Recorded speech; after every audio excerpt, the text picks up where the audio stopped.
Junji Ito is both my favorite manga creator and my favorite horror writer, and since I just got through reading The Liminal Zone, I thought it would be a good idea for me to run down my top 5 favorite Junji Ito short stories. If you don't know who Junji Ito is, he is a Japanese horror manga creator whose works come in 3 different forms. You have his long-form graphic novels like Uzumaki and Tomie, you have adaptations of prose like No Longer Human, which was adapted from the novel by Osamu Dazai, and Frankenstein, translated from Mary Shelley's Frankenstein. And then you have his short stories, which is my favorite stuff that he does. I love his short stories so much. It's where I began, and it's always where I return to. His short stories are something else entirely. The Liminal Zone is, at the time of recording, a brand new collection of 4 kind of long-form short stories. In the afterword, he talks about how because they were created for an app rather than a magazine,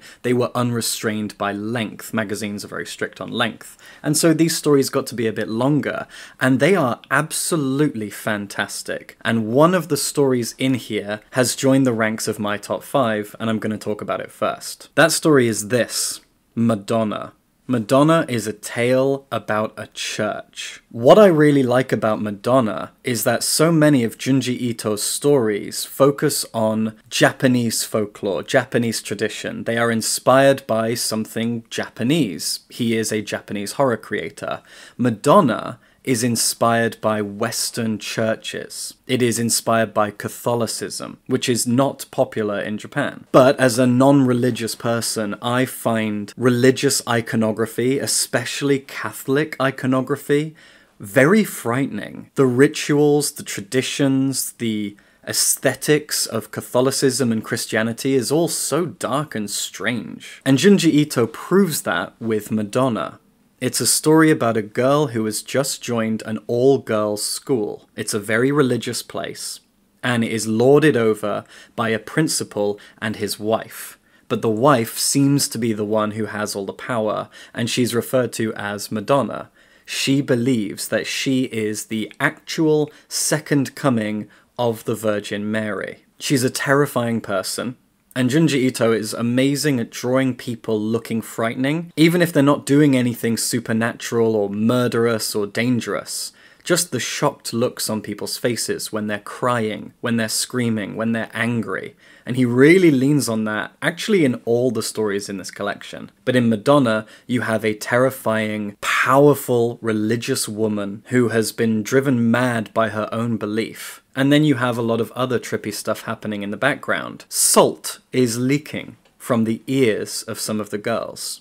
Another girl is seen licking a statue in the grounds of the school. These kids are nervous, and a select few of them get to join this prayer group. The principal is spineless, and there's kind of a Macbeth, Lady Macbeth dynamic going on between the two of them, but you wonder all the way through if in fact he is as spineless as he seems. And the story, unsurprisingly, gets more and more supernatural and strange as it goes, because it's a Junji Ito story. But what made it stand out for me is simply the fact that it has this Western Christian Catholic setting. It's still set in Japan, but using this iconography of Christianity is just not something you see in his works.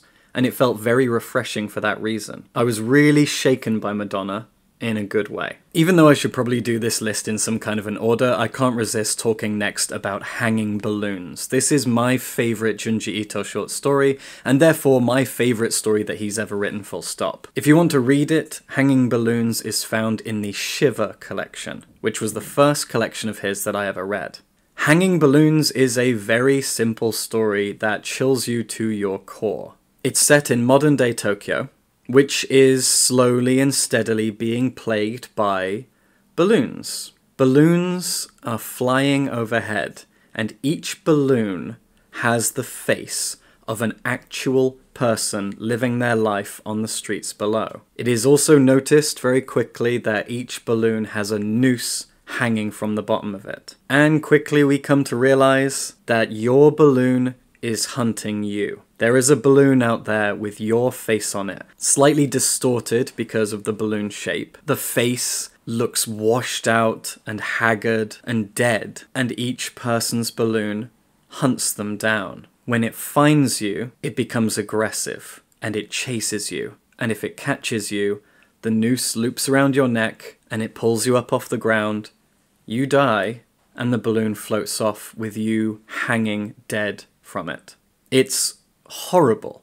It's simple. It has a cosmic horror element in the sense that you have no idea why this is happening. It's very random. And that randomness, the fact that there is no meaning behind it, is what's so frightening about it and what's so cosmic horror about it. I find this a terrifying concept because of its imagery, because of its sheer strangeness, and because of its lack of meaning. There's something so chilling about mindless, meaningless death and violence.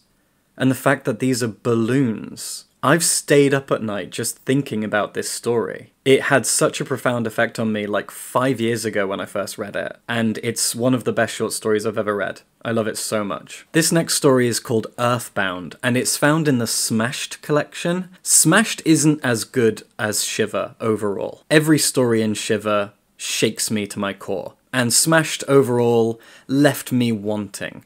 Except for Earthbound, which I found stood head and shoulders above all the others. And what I like so much about Earthbound is that there's no real cosmic horror, there's no body horror, it is just creeping dread. Like Hanging Balloons, it seems like a mindless thing at first, but this one is different because you do get a lot of twists in the plot and reveals do come. But the lack of any visual horror makes this one stand out. The fact that this is a story that just unsettles you. Earthbound begins with a handful of people standing still in a kind of cruciform T pose.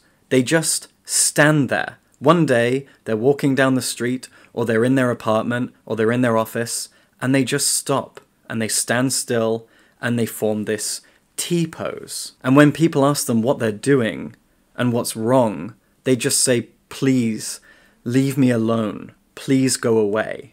And at first people think it's some sort of strange performance piece that's been set up.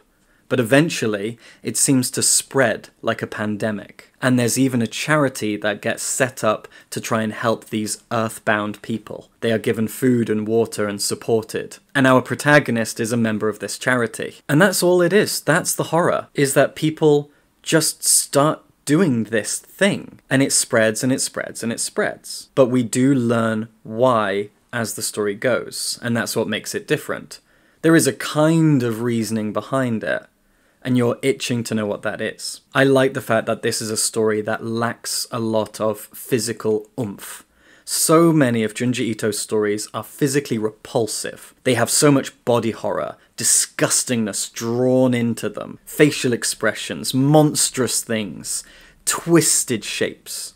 If you really dig into Ito's stories, they are disgusting. The things he does with the human body are gnarly and horrible. This doesn't have any of that. It is just creeping dread, and it really stands out for that reason. However, if you are looking for gnarly and twisted body horror, you need to read The Long Dream. This is also found in the Shiver collection, and it takes body horror down a different road. A lot of the best body horror in TV and film and in Junji Ito's manga can be very explosive, like a werewolf transformation, something frightening and shocking. This one's different. It's body horror, but it's gradual. The Long Dream tells the story of a man in a hospital bed, and every time he goes to sleep, he dreams an entire lifetime. And when he wakes up, all the years that he has dreamed are added to his body's physical age. And he just slowly ages more and more and more. And this is Junji Ito kind of considering, what would a person look like if they stayed alive but kept aging? What are the limits of our physical body when it comes to aging?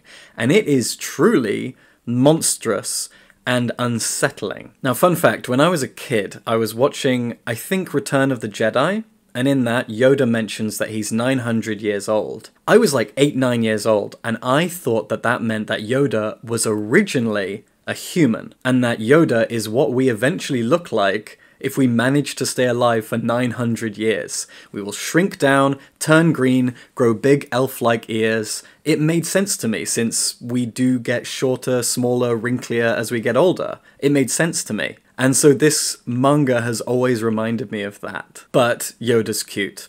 Ish. And the character in The Long Dream is not. It's really, really horrible. It's quiet body horror. This is not someone being torn apart and twisted from the inside out. This is a person dissolving and transforming slowly. Very creative stuff. What I really, really cherish about Junji Ito is the fact that his visuals and his concepts, ideas, and stories come from two different places, and they provide you with two different kinds of horror. When you read his stories, you are shocked by the visuals, by, as I said, the body horror, the expressions on people's faces when they are screaming or crying. His visuals are terrifying. More than once I have turned the page in a Junji Ito manga and jumped at what I've seen. There is a shock element to the way that he draws. His art is like nothing else, especially within the world of horror. Even drawing simple expressions and simple settings, there is a dread to it. But, on the other hand, you've got his ideas.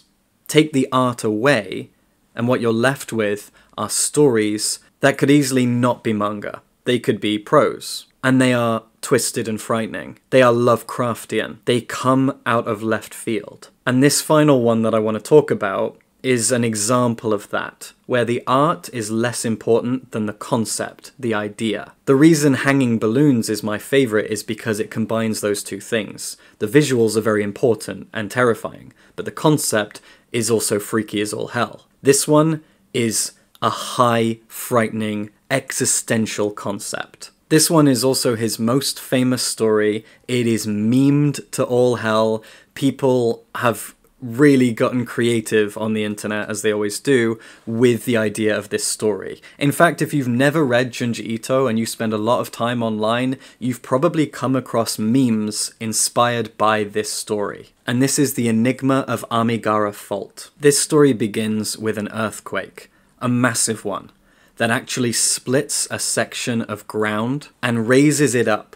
So now you have a sheer wall of exposed rock that was previously a part of the ground. And yet along this wall are cookie-cutter shapes of people. How is it possible that in the ground beneath our feet, for as long as the earth has been around, there have been these human-shaped holes that are now exposed? It is mind-boggling just to consider where this came from and what it means. But it doesn't end there. That's how the Enigma of Amigara Fault begins. But then, news crews start coming along, recording it, reporting on it. It becomes a kind of tourist hotspot. People come from all over the world to see this phenomenon. And then, people start to realize that there is a hole for them. People are suddenly attracted to specific holes and insisting, this is my hole. This is for me. And they get kind of excited and feverish about it. But this is a Lovecraftian story that really plays on our attraction to, obsession with, and fear of the unknown. How did this happen? What is it? Where did it come from and why? Who put these holes there? And how could they possibly perfectly fit specific people who are alive right now? This doesn't make any sense. I love the concept of this story so much. It is eerie, it makes you feel small and meaningless. It's truly cosmic horror, even though it's just about holes in the ground. There are no great gods, there is no cult, it's just a bunch of holes. And yet it chills you. It really does. The only thing I will say is that I really don't like the ending. This story ends quite suddenly in a way that is probably supposed to be terrifying, but I actually found it kind of funny. I won't tell you what it is, but I don't know, let me know if you found the ending silly or scary. But that doesn't take away from the concept itself and just how frightening I found it. If you're a Junji Ito fan, please let me know in the comments what you think, what your favorite books and stories are by him. Let me know if you've read his adaptation of Frankenstein. It's my favorite novel and I think it's the best adaptation anyone's done of Frankenstein. And please check out The Liminal Zone. This is a really good collection of 4 long-form short stories. Really good stuff. Junji Ito is the king of horror. I love him to bits. Go read him, start with his short stories and move on from there. And subscribe for books.